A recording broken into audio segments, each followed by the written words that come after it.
You'll get nothing out of playing video games. How about you get off your arse and finally do something productive with yourself?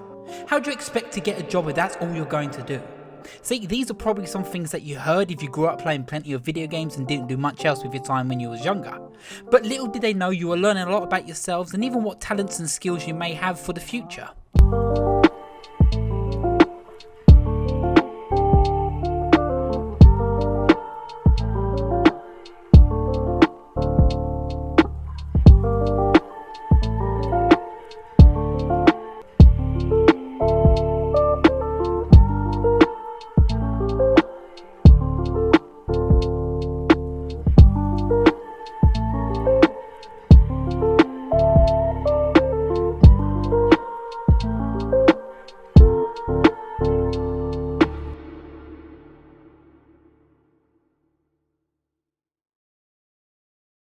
Photo mode has practically become a staple with almost every AAA game that we see these days.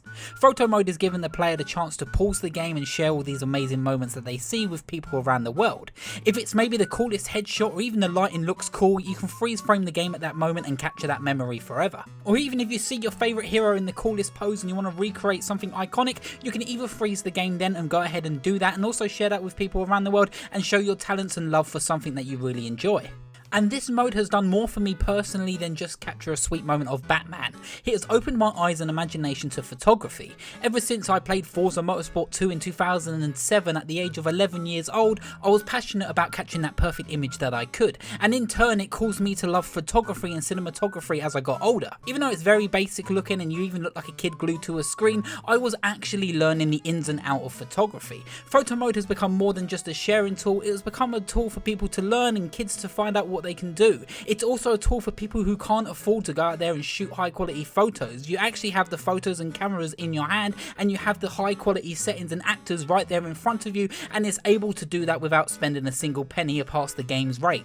For a kid like me who's very introverted and quite shy around kids, it was a good way to build my confidence in something that I was really interested in. To be able to take the perfect shot and feel like I was going outside even though I was just sitting indoors playing a video game felt very rewarding to me. Being able to learn how exposures and compositions worked was really a good charm, and it was a great way to make a name for yourself in a community.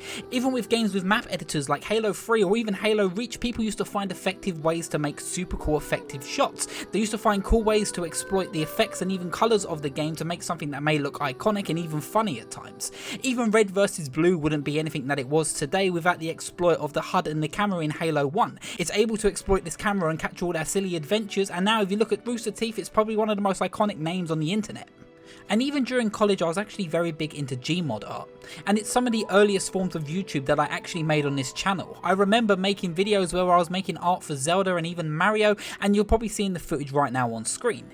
But what was different about Gmod, that it wasn't just a template and you was able to freeze frame a moment and take a picture of it. You was the director and in charge of everything that happened on screen. You was given the actor and you had to place them in effective ways. You was given the full map and composition to choose and even the colour correction to go by. You had to choose the focus, the blur, and even what was actually the story within the photo itself. It was an interesting time for me as well because this game worked as a gateway to get my first camera and feeling confident out there and taking shots, but also this was alongside with me studying media for 4 years, so at the same time I was learning something in school and even at home about something I'm very passionate about, and I hope that can be shown in my work and the ways that I do edit. It proves that it's more than just a feature, but it's really something that even to this day people are using to express their talents or even cool editing interests. But it's not just photography or even cinematography that it's very important for. This mode also allows you to look at every single painstaking detail that the developers put into their games. It helps you appreciate every good model that you're looking at, the effects of the world, or even the atmosphere of a certain moment, or even the face of a criminal that's about to get punched by Batman.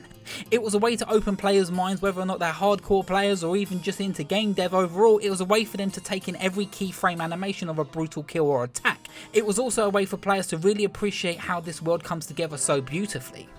And that being said, it's looking at the incredible ways that Spider-Man positions himself in these animation during combat. It's the stitching on his outfit and how it reflects to light, and this can also help people who are aspiring game devs. It's going back and looking at games with level editors like Halo or even Far Cry for people who are growing up, can't afford good computers or even actually afford software to create video games, to actually be able to create their own maps and even play modes for people to experience, and in this way learning what works and what doesn't work with players. And it's all just experience for these people to take in for the future when they really do get down to developing games. And it's examples like this which really do show how games shape our interests and who we are as people.